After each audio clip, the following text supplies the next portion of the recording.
लोकतंत्र के महापर्व में शर्म से झुक रही आंख। बेशर्मी की वर्दी पहने ऐसे पुलिस पर कैसे करे विश्वास।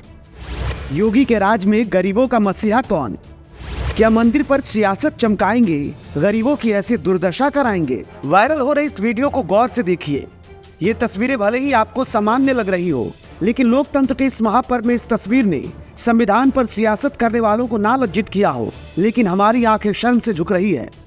शर्म तो हमें बेशर्मी की वर्दी पहने इस पुलिस वाले पर भी आ रही है, जो घर जाने के बाद अपने बच्चों को लोकतंत्र और संविधान के नाम पर क्या सीख देगा। शर्म तो उसकी उस कसम पर भी आ रहा है जो अपने वर्दी पहनने से पहले अपनी माँ और माटी की खाई थी कि गरीबों और बेसहारों की सेवा करेंगे, लेकिन आज गरीबी को अपने वर्दी के बल पर ऐसे कुचल रहा है जैसे मानो उसके बाप दादा ने उसके लिए पैसों की पेड़ लगाई हो और सोने चांदी से सजी आंचल में माँ ने पाला। तभी तो शायद इस महोदय ने वर्दी पहनने की पाठशाला में इंसानियत की शिक्षा नहीं ली। और तो और शर्म तो हमें उस दावे पर भी आ रहा है जिस राज्य में भगवान राम के आने के बाद चर्चा चुनावी एजेंडे में शामिल है, और राम राज्य वाले प्रदेश की पुलिस जो कभी सियासी हुक्मरानों की जुत्ती पोंछती थी, आज गरीबों को कुचलने पर तुली है। खैर, पूरा मामला आपको समझाते हैं। दरअसल उत्तर प्रदेश में 5वें चरण यानी 20 मई को होने वाले चुनाव के लिए कौशाम्बी लोकसभा सीट पर निर्दलीय प्रत्याशी के तौर पर छेदू चमार नामांकन करने पहुंचे थे।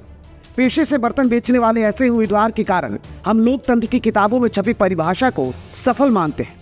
बता दें कि छेदू चमार ने नामांकन पत्र भरने के बाद अपनी खुशी का इजहार करने के लिए कलेक्ट्रेट के बाहर निकलते ही नगरिया बजाना शुरू कर दिया, जिसे देखकर कलेक्ट्रेट में सुरक्षा का मोर्चा संभाले सीओ सिटी सत्येंद्र तिवारी इस कदर भड़क गए कि वह न आओ देखे न ताओ और छेदू को धक्के देकर परिसर से बाहर निकाल दिया, जिसकी तस्वीरें अब सोशल मीडिया में वायरल हो रही है। जिन तस्वीरों को देखकर कुछ लोग पुलिस वाले को गाली दे रहे हैं और कुछ लोग छेदू की हालातों पर हंस रहे हैं।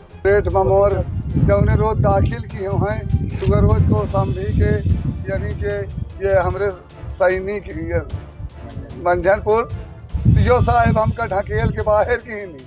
हाँ, 100 मीटर पर मैं नगरिया बजा दिए हैं। आवाज का दिए देखा था कि मोर पर्चा को समझी के डीएम साहब खारिज कर दी साहब। हाँ, यह मोरे साथ आफत की नहीं। हाँ, अभी बिकाए गए हैं जाऊन है, मैं इतना चुनाव लड़े कतो नहीं जाऊन है, खारिज भाज का सत हो गया, खारिज वीडियो वायरल हो गया था इसीलिए खारिज कर यही से खारिज हो गया जाऊन है।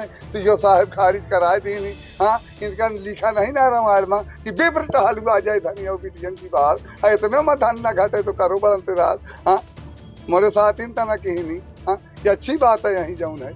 हाँ, और मैं ये जाऊन रोज पर्चा खरीदे हुए डीएम साहब से कह दिए हुए कि साहब मोर पर्चा न खारिज क्यों नहीं, मैं जान दे दो। आज मौका ढकेला तो मारत भीतर।